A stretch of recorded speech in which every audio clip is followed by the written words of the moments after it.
여러분 안녕하세요. 오늘은 제가 오랜만에 원서 소개를 좀 해드릴까 해요. 제가 최근에 6권의 책을 쭉 읽었는데 너무 다 좋았어요. 그래서 그걸 다 몰아서 오늘 제가 4권의 책을 소설을 소개해드릴까 합니다. 첫 번째 책은요. 이 책은 아마 한국에 아직 번역이 안 됐을 거예요. 브루클린이라는 영화 혹시 보신 적 있으신가요? 저는 그 영화 너무 좋았었는데 소설로는 사실 읽어보지 않았어요. 그래서 그 책을 쓴 저자가 쓴 신간이에요. 저는 이 책이 처음 나온 거 보고 너무 읽고 싶어서 서점에서 서서 앞에 몇 곡지 읽었거든요. 근데 첫 내용의 시작이 어떤 낯선 남자가 문을 탁탁 두드려요, 아침에. 나가봤더니 굉장히 화난 목소리로 당신 남편이 내 아내를 임신시켰다. 그 아이가 태어나면 나는 여기에 그냥 떨어뜨려 놓고 갈 거다. 너가 알아서 해라. 이러고 되게 당황한 여자한테 아무런 답변을 듣지도 않고 그냥 쿵쿵 하고 가버려요. 너무 도입부가 충격적이지 않나요? 저는 금세 너무 빨리 들어가서요. 너무 읽고 싶었는데 가격이 후덜덜해서 놓고 일단은 집에 와서 도서관에서 대기 신청을 걸어놨는데요. 다행히 신간이라 그런지 또 인기 있는 저자라서 그런지 책의 권수가 많더라고요. 그래서 제 차례가 돌아와서 읽어봤는데요. 정말 기대 이상으로 재밌긴 했어요. 근데 물론 끝부분이 약간 좀 답답하긴 해요. 근데 저자의 정말 그 능력인 거잖아요. 내가 그 입장에서 어떻게 될지 자꾸 이렇게 빨려 들어가 읽게 만드는. 그리고 이 여자의 시댁이 이태리 이민계 가정이에요. 그래서 그쪽 시댁도 코리안 시댁 만만치 않게 되게 다사다난하고 복잡하더라고요. 이 책을 읽고 나서 저는 저자의 다른 책 있잖아요. 매지션이라는 책은 아직 안 읽어봤는데 한번 읽어볼까 생각하고 있습니다. 결국 사랑에 대한 얘기인 것 같아요, 이 책도. 물론 가족에 대한 얘기도 있고, 이 여자가 이제 막 갈등하고 이런 개인적인 고민들, 이 여자뿐만이 아니고 이 여자가 한때 사랑했던 남자 입장에서 또 서술이 되거든요. 3인칭 시점으로 여러 명의 화자가 이제 각자 입장에서 서술을 하는 그런 내용이 주로 이뤄지는데요. 영어가 그렇게 어렵지는 않아요. 제가 보기에는 중급 정도니까요. 저는 개인적으로 어떤 분은 좀 이게 답답해서 읽다가 마셨다고 하는데 저는 너무 재밌어서 내용이 너무 궁금해서 간만에 잠자는 시간도 뒤로 미루고 빨려들어서 읽었거든요. 이 표지를 보세요.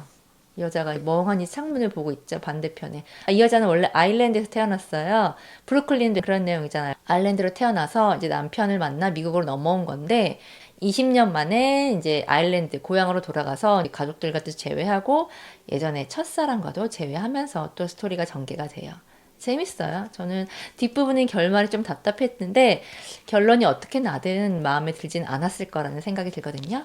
한국에도 번역이 되지 않을까 싶은데 번역이 안 되더라도 혹시 원서를 잘 읽으실 수 있으신 분들은 한번 읽어보시면 좋을 것 같아요. 그 다음 책은 이 책이에요.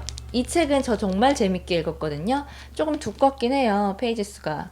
좀 두껍긴 하고 앤 나폴리타노 책인데 오페라 북클럽에서도 선정한 책이거든요. 저는 이 책을 처음에 좀 오해를 해서 성형수술에 관한 책인 줄 알고 안 읽고 있다가 어느 날 누군가가 이게 작은 아씨들 관련 그런 얘기라는 거예요. 그래서 뭐지? 하고 들여다봤더니 제가 단단히 오해를 하고 있었더라고요. 그래서 이 책은 20년이라는 긴 세월에 걸쳐서 가족들에게 일어나는 작은 아씨들을 모티브로 한 건 맞아요. 내 자매가 작은 아씨들 주인공처럼 각각 개성이 뛰어나요. 그런데 저는 그게 다는 아니라고 생각해요. 제가 인스타에서도 얘기를 했는데 미국판 전원일기 그런 느낌이 들더라고요. 왜냐면은 엄마, 아빠 다 개성이 강하거든요. 이 제목은 뭐냐면 아빠가 굉장히 다정하고 문학을 사랑하는 사람이에요. 그런데 현실에서는 경제적으로 약간 무능해요. 그래서 아내에게 되게 구박을 받는데 안타깝게 세상을 등집니다. 딸들을 부를 때 이렇게 했던 거예요. 헬로 뷰티풀 이렇게 얼마나 다정해요. 그러니까 아빠가 돌아가시고 나서도 딸들의 기억 속에는 아빠는 이런 사람으로 남아있는 거예요. 모두의 사랑을 받았던 사람. 제가 아는 분이 이거 책 읽었는데 앞부분에는 이 네 자매의 삶에 들어온 또 한 남자가 있어요. 그 남자에 대한 얘기로 시작을 해서 그 부분이 살짝 지루해서 진도가 안 나가셨다고 하는데 그 부분만 살짝 건너뛰면 금방 이 네 자매 이야기에 푹 빠질 수 있어요. 저는 이 엄마도 너무 이해가 되는 게 이 엄마가 내 딸이 자기가 원했던 자기는 이제 일찍 결혼해서 임신을 하는 바람에 결혼을 해요. 근데 그렇게 자기 딸들은 크지 않았으면 자기 갈 길을 찾아 자유롭고 독립적인 삶을 살기를 원했는데 생각만큼 딸들이 자기가 원하는 삶을 살지 않는 거죠. 근데 딸들은 또 나름의 생각이 있잖아요. 각각 자기만의 길을 가는 건데 이 엄마는 그게 못마땅해서 딸들이 어느 정도 독립을 하니까 혼자 살겠다고 좀 멀리 떠나버려요. 근데 그것도 너무 엄마 입장도 너무 이해가 되면서도 또 딸들 입장도 저는 너무 이해가 되더라고요. 그러니까 그런 것들, 그런 재미있는 요소들과 그러니까 어떻게 보면 큰 사건이 일어나지는 않는데 그럼에도 불구하고 우리 인생이 그렇잖아요. 이렇게 또 작은 파도가 계속 이어지는 게 우리 인생이잖아요. 그게 또 가족이라는 이름 하에 그런 파도들을 결국은 또 아무렇지 않게 넘기도 하고 또 그게 가족이기 때문에 더 큰 상처가 되기도 하고 그렇잖아요. 그러니까 너무 공감이 되는 소설이라서 여러분 이거 뭐 한글로 읽어보셔도 되고 제가 보기에는 영어가 그렇게 어렵지 않기 때문에 원서로 읽으시는 것도 괜찮을 것 같아요. 세 번째는 여러분 앤 패치시라는 소설가 아시는지 모르겠는데 이것도 아직 한국에 번역이 돼 있지는 않아요.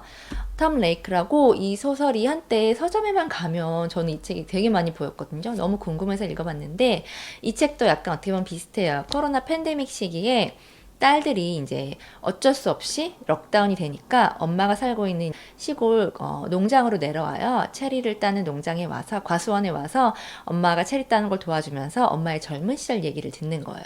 이 엄마는 한때 굉장히 잘 나갔던 배우였거든요. 그런데 어떻게 이렇게 평범한 가정주부가 돼서 그 긴 세월을 지냈는지 그거에 대한 얘기가 어떻게 설명해야 되나요? 이렇게 한편의 그림 같기도 하고 액자 구성이잖아요. 그러니까 이게 시간을 막 넘나들어요. 엄마의 20대 시절, 어린 아이들을 키우던 엄마의 젊은 시절, 그리고 지금 60대가 된 엄마의 모습. 그 앞에서 제잘제잘 자기 얘기를 하는 딸들 모습. 이게 막 그림처럼 그려져서 약간 연극 같기도 하고요. 실제로 연극이 많이 등장을 해요. 이 엄마가 처음에 연극으로 데뷔를 했거든요. 저 이 소설을 읽고 앤패치스의 팬이 돼서 지금 다른 소설 제가 안 읽었던 소설들 읽으려고 지금 이렇게 커먼웰스랑 더 치어스가 나와 있는 걸로 알고 있어. 한국에서도 번역이 됐죠. 그 소설 두 가지를 이제 읽으려고 생각을 하고 있고요. 앤패치스는 여러분 직접 저희 한강 작가님처럼 소설을 쓰시면서 또 책방도 운영하시는 걸로 알고 있어요. 그래서 이제 본인의 소설을 이렇게 홍보하실 때 녹색 원피스를 입고 드레스를 입고 이렇게 책을 홍보하시는데 그 모습이 너무 좋아 보였거든요. 자신이 원하는 내용 소설을 쓰고 또 그거를 자신의 책방에서 판매하는 기분은 어떨지 인스타그램 영상을 보면서 많은 생각이 들었는데 저는 좋았던 구절이 너무 많은데 그거를 제가 다 읽어드리기엔 시간이 너무 부족해서 나중에 시간이 되면 제가 이 소설만 따로 빼서 또 영상을 한번 소개해 보도록 할게요. 이거는 굉장히 시적이면서도 뭔가 아련하고 하지만 이 소설에서 얘기하고자 하는 그게 저는 너무 좋더라고요. 화려하고 누구나 우러러보는 그런 삶이 우리는 굉장히 멋지다고 생각하잖아요. 근데 이 저자는 그렇지 않다는 걸, 실질적인 자기가 행복을 느끼는 건 그냥 문득 딱 돌아봤을 때 우리 가족들이 이렇게 따뜻한 곳에서 비 맞지 않고 이렇게 모두가 행복하게 함께를 할 수 있다는 거. 그런 게 사실 행복 아닌가? 이런 얘기를 많이 하거든요. 우리가 매번 생각은 하지만 바쁜 일상 속에 까먹고 있는 그런 사실이잖아요. 그리고 이 저자는 또 그 얘기를 해요. 예전에는 알지 못했던 거. 그러니까 바쁘게 살면서 아이들을 키울 때 혹은 내가 한창 커리어적으로 잘 나갈 때 느끼지 못했던 거를 시간이 지나 60대가 된 지금 돌아보니까 그게 행복이었구나라는 걸 깨닫는다는 그런 내용도 있어요. 저도 요새 그런 생각 많이 하거든요. 핸드폰에서 예전 사진 이렇게 추천해 주잖아요. 보면 아이들이 2, 3년 전 모습인데 너무 다른 거예요. 근데 그 시절에 나는 어땠을까 돌아보면 너무 바빠서 내 거 하고 아이들 키우는 게 너무 힘들다는 핑계로 이렇게 아이들이 귀여웠던 모습을 더 많이 즐길 수 있었는데 그렇지 못했다라는 생각이 들면서 좀 속상하더라고요. 그래서 분명히 지금 이 시간도 제가 뭐 5년 후, 10년 후가 지나면 너무 그리워질 거라는 생각이 들더라고요. 그래서 물론 아이들이 어려서 너무 힘들고 이렇게 시간을 쪼개가면서 내 일을 하고 유튜브 촬영을 하고 있지만 아이들과의 그 시간은 아이들이 어릴 때의 시간은 너무 소중하고 금세 지나가 버리고 돌아올 수가 없는 시간이잖아요. 너무 감사하게 생각하고 최대한 많이 누리고 즐기고 감사해야겠다라는 생각이 들었어요. 갑자기 좀 다른 얘기로 넘어갔는데 어쨌든 그만큼 저에게 많은 생각을 하게 해준 책이었답니다. 마지막 책 소개해 드릴게요. 이 책은 여러분들 이미 잘 아시는 앤드류 포터의 단편집이에요. 저는 사실 장편을 많이 읽지 단편 소설집은 잘 안 읽는데 앤드류 포터는 단편의 왕이기 때문에 여러분들 이 책은 아마 아실 거예요. 빛과 물질에 관한 이론. 저는 이 책은 읽었었고 이 책도 번역이 되었는데 사라지는 것들로 저는 아직 읽지 않아서 영어로 그냥 원서를 읽어볼까라고 집었는데 굉장히 쓸쓸하더라고요. 그러니까 이 책이 앤드류 포터가 좀 젊은 사람들, 젊은 이야기를 썼다면 이거는 화자가 나이가 들었어요. 나이가 저랑 비슷하더라고요. 전반적인 분위기가 과거를 회상을 해요. 물론 지금을 얘기하는 경우도 있는데 뭔가 쓸쓸해요, 되게. 그러니까 아련하고 아쉬움이 남아있다고 해야 될까요? 너무 화기애애하고 즐거웠어 이거보다는 과거의 한 장면을 이렇게 그리면서 그걸 정말 묘사를 잘해요. 그러면서 그 시절에 나가 아 이랬구나 시간에 대한 거 과거 추억 회상 이런 거를 많이 느끼게 해주는 부분인데 이 화자도 지금 한참 아이 키우느라고 바쁜 시절이잖아요. 그러면서 와이프랑 둘이 아기자기하던 거 다 끝나고 기껏 나오는 대화는 뭐 아이들 스케줄, 아이들 뭐 먹었냐 뭐 이런 얘기잖아요. 그러면서 서로 약간 멀어져가는 그런 너무 현실적인 얘기들도 담겨 있고 또 아이가 없는 부모는 없는 부모 나름대로의 그런 아련함, 그런 후회, 아쉬움 이런 거에 대해 얘기하고 있고 그러니까 전반적으로 좀 너무 쓸쓸했어요. 그래서 단편의 특성상 막 몰입이 되진 않았는데 제가 이 책을 추천드린 이유는 영어가 쉽더라고요. 저 깜짝 놀랐어요.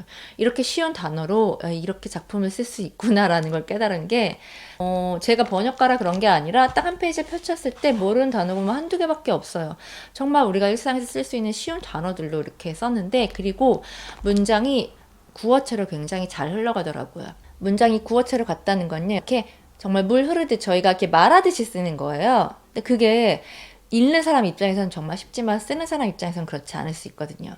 그러니까 여러분도 혹시 나는 어려운 건 싫고 조금 편안하게 읽어보고 싶다라고 생각하시는 분들은요. 이 책 적극 추천드려요. 제가 오늘 이렇게 4권의 책 추천드렸는데요. 올해가 가기 전에 이 책 중에 딱 한 권만 골라서 한번 읽어보세요. 여러분은 어떤 책이 가장 좋았는지 저에게 댓글도 남겨주시면 감사할 것 같고요.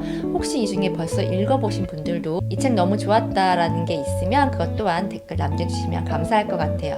그러면 여러분 저는 또 다음번에 좀 책 많이 읽고 또 한꺼번에 소개하는 시간 갖도록 할게요. 그리고 다음번에는 제가 이번에 소설을 했으니까 에세이도 한번 소개해볼까 해요. 올해가 며칠 안 남았는데요, 여러분. 좋아하는 책에 푹 빠져서 남은 시간 따뜻하게 보내시길 바랄게요. 그럼 저는 다음번 영상으로 또 찾아뵐게요. 감사합니다.